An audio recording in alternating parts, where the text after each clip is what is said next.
Hey folks, Chris Vandeviver here from Brass Palace Recording, and I have lesson 2 for you today of our 7-day email course about how to get professional mixes without spending more on gear and plugins. And today's lesson is all about why phase matters. If you don't understand what phase is, just imagine that you're recording a drum kit, and you have microphones all over the drum kit. You have the overheads, you have the snare mic, the kick mic, and other ones all around the kit from different angles. Now imagine that each of those microphones are a camera that's taking a specific snapshot of the kit from a different angle. Phase is the relationship between these different snapshots and how they combine together. If you took those snapshots and you try to make a 3D image, it depends on how you place the snapshots in relation to each other, how that 3D image will look. That sounds convoluted, but the best way I could figure out how to visualize this for you, forgive me, I'm not trying to throw Brass Palace down your throat, just the best thing I could come up with. Imagine that your top snare mic is grabbing this image. This is what when it's looking down at the snare, this is what it grabs. Now imagine that the bottom snare mic that's looking up at the snare, this is the image that it grabs. Now, when you listen to the two together, this is how they sound. This is what phase is all about. These two mics combine and it looks weird, right? Like it doesn't look right. It doesn't sound right either. It can make your snare sound thin, lack body. It can sound like it's in the back of the room somewhere. These are the things that we need to rectify before we can start mixing our multi-mic instruments. So how do we do this? Typically, what we would do is we would instantiate a gain or trim plugin, something that has a phase or polarity reversal button. And you would listen to like the snare against the overheads, and you would just flip the phase on the snare and try to hear, am I improving things or am I making things worse?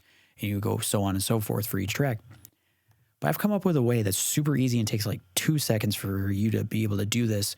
And you don't even have to, I mean, it's best to listen, but you don't even have to. You can very quickly do this. And I call it the left-right method to fixing phase. Now, there's 2 reasons why I call it the left-right method. First of all, we're going to take our overheads and we're going to hard pan them to the left because it's typically the most holistic view of the kit. It's typically the furthest back in terms of time of capturing the kit. And then you would take like the kick and hard pan that to the right, right? And because this is logic, we got to make sure that it's in mono for the overheads because it's a stereo signal. Anyways, so hard pan left, hard pan right. And we have a correlation meter here. And the correlation meter is going to demonstrate to us if these tracks, as we listen, are in phase or out of phase. The left side is the out of phase section, and the right side is the in phase section. So you just simply find like the kick hit, and we're just going to listen to the overheads and the kick together and see where it lands on the meter. And it turns out that they're combining and they're out of phase with each other when they do. So I'm going to take the overheads and I'm just going to flip the phase on them. And now let's take a look at the meter and how they combine. Now they're in phase. Easy. Okay, so now take the kick and move it to the left with the overheads because we want to hear how the kick and the overheads combine with the next mic. I'm going to hard pan the snare. And we're going to combine these 3 and hear how they sound. So now I got to cycle a snare hit, such as that.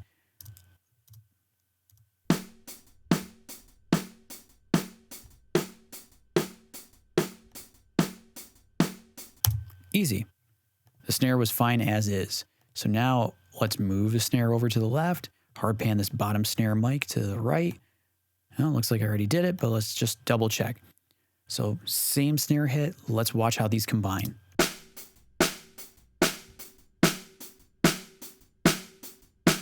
Okay, flip the phase on the bottom mic, we're good to go. Let's find a rack tom hit and hear how that sounds.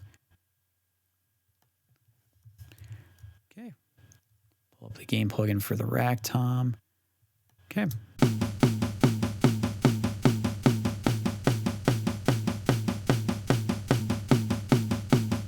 Fine as is, and then finally our floor tom and how that combines with everything else.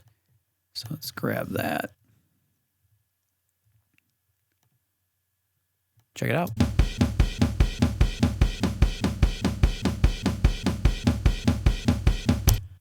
Easy. And it took like 2 seconds. So now we're going to take all of our tracks and we're going to shoot them back down the center. And I'm just going to bypass the gain plugins and see what we've done here. So now I've just got to cycle something that has like all of our drum hits in there. Right? Okay, let's hear the changes.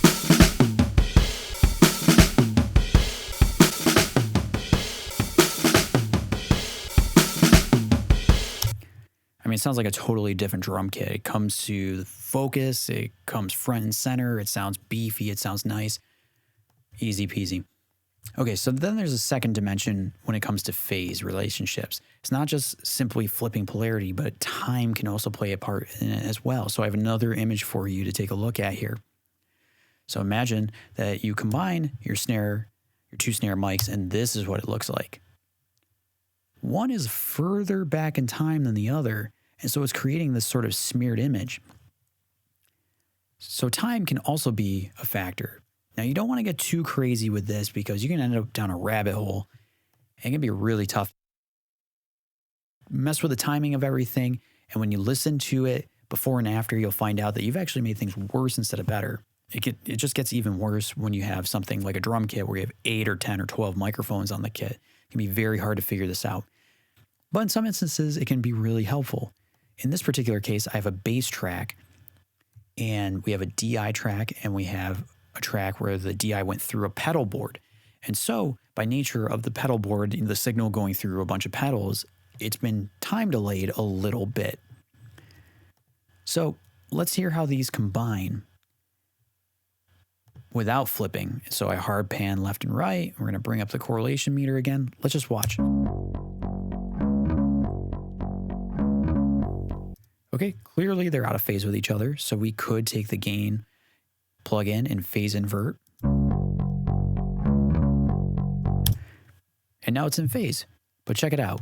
I'm going to bypass the gain plugin and I'm going to open this Voxango sound delay, which is a free plugin for you to download, and it lets you push tracks back in time, either by milliseconds, meters, feet, or samples. I'm going to push back in samples because that's the finest amount of time that I'm able to work with, and typically samples are what you want to use. Let's watch the meter as I play around with this.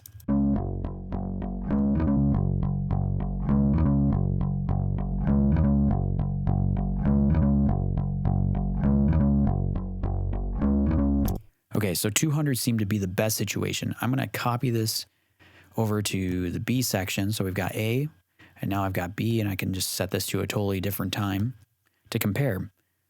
I'm going to try the hundreds to see if I can improve this, because it seemed like between 1 and 200, things got a lot better, and we got more in phase. So check it out.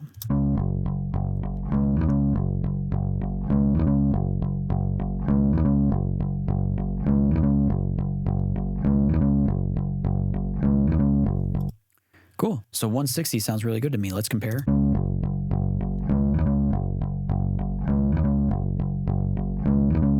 Interesting.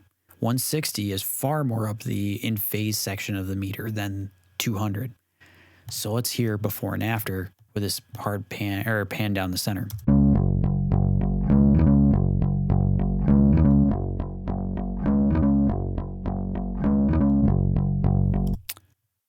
Huge difference. The bass has low end. It sounds meaty. It sounds great. Let's compare the sound delay against the gain invert.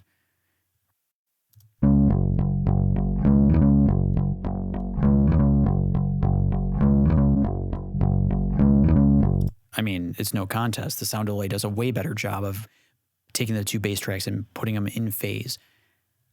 All right. So the last point I want to give to you today is, once you've got these phase relationships all set up and ready to go, you've got your overheads and your snare, and you flip the polarity, and it sounds good. You're going to find as you start to mix that your tracks, like you're going to start EQing your snare, and suddenly it's going to sound weak. It's going to disappear, and you're going to wonder what the hell is going on. And what's happening is, specifically, is when you start to high pass.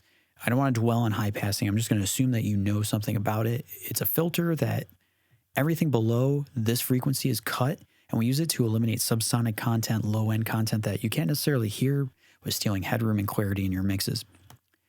I've noticed that as you start to high pass, your tracks can go out of phase again. Let's watch. Let me just cycle a snare hit again. Make sure we got that. All right, so it looks like a snare. Okay, here we go.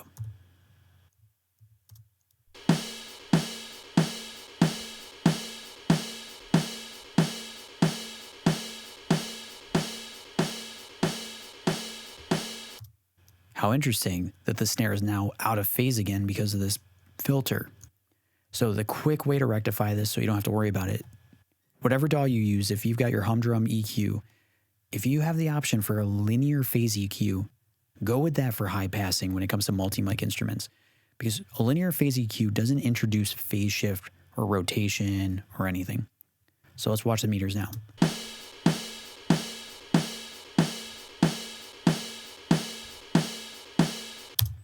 It's not doing anything to the snare signal. It's staying intact. The phase relationship is there, and we can high pass without problem. So just to summarize, we typically fix phase using a gain or trim plugin, and we reverse the polarity. You can use the left-right method to fix this very quickly and easily without having to dwell and listen and make sure that you're doing the right thing. Just simply hard pan your overheads to one side, your close mics to the other, start with a kick, and then just watch the correlation meter as you flip the polarity on one of those tracks. Whichever way puts you in the green in phase section of the meter, you're good to go. Hard pan the kick to the left with the overheads, and then hard pan the next close mic to the opposite side, rinse and repeat. If you think that time is an issue for your tracks, and this can be especially if you're recording in basements or bedrooms or whatever, download Voxengo's free sound delay plugin. Do the same thing, hard pan left and right, and push around using the sample section of the plugin. I'll include the link down below. And for high passing multi-mic instruments, something like a drum kit where you're going to need to high pass on each individual drum, use a linear phase EQ and save yourself all the problems of having to fix phase again. Hope that was helpful. Let me know in the comments below if you have any questions, if you have better ideas. I would love to hear them. Can't wait to share tomorrow's lesson with you. Thank you so much.